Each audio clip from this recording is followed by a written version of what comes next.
Hello, Makamarsi, Makaparsi. Ano tayo dito? Magpapayong-payong kasi susundo ako ng aking dalagingging na maliit. As usual, Monday ngayon. Sobrang lamig, sobrang maulan. Kaya kailangan ko siya sunduin sa gate namin. Dala ko ng payong niya para hindi siya mabasa. Wawa naman.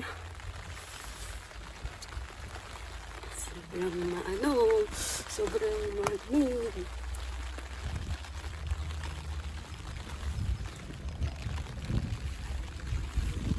Yan! Sobrang lamig.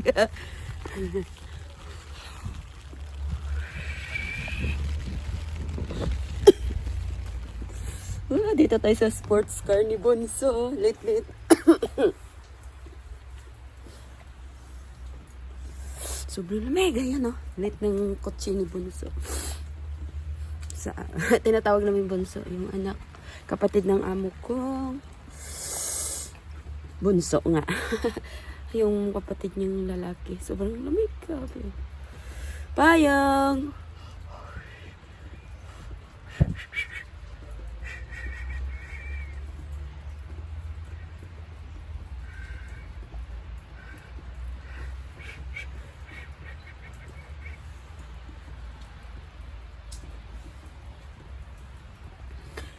Diba, bera lang dito ng ulan, pero sobra naman.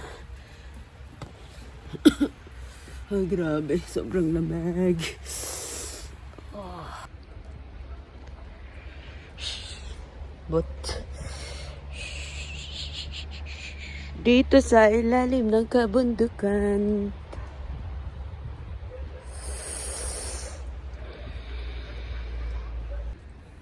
Ayan mga kamarsi, mga kaparsi, nanamnam yung sobrang lamig dyan sa labas. At alam nyo ba, for the first time, 13 years na ako dito, pero ngayon lang yata ako nagpayong-payong dyan. Kaya parang bata lang din. Sobrang lamig as in talaga, kaya andyan lang ako. Nakapayong-payong. Kasi parang ngayon ko lang naalala, ngayon lang yata ako nakapagpayong-payong mga kamars, kaya medyo manol-manol sa payong. ay. Mag 13 years pa lang pala kung pag umabot tayo ng December, baka may mag-comment sabi nagbilang ako ng advance.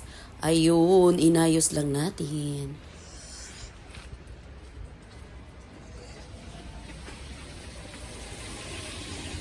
Oh, nauwi na si Bukals ba?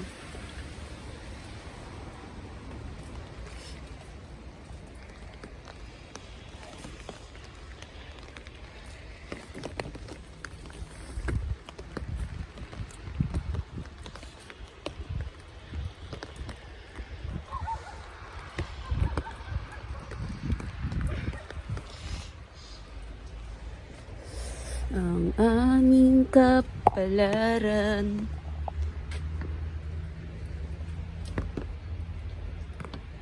Time is 4:18 na, wala pa rin. Nakaraan dumating siya mga 4:15. Pero ngayon wala pa ba?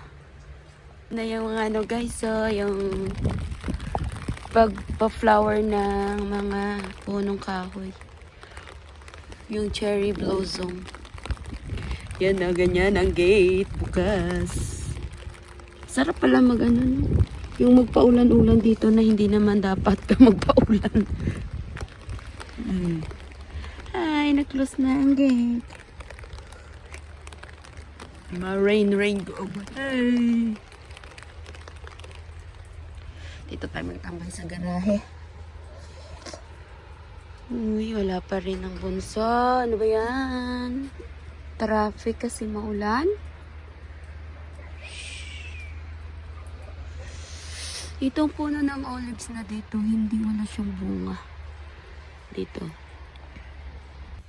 Kapag ganito mga kamars, mga kapars yung panahon, kawawa yung mga taong nakatira lang sa mga tent.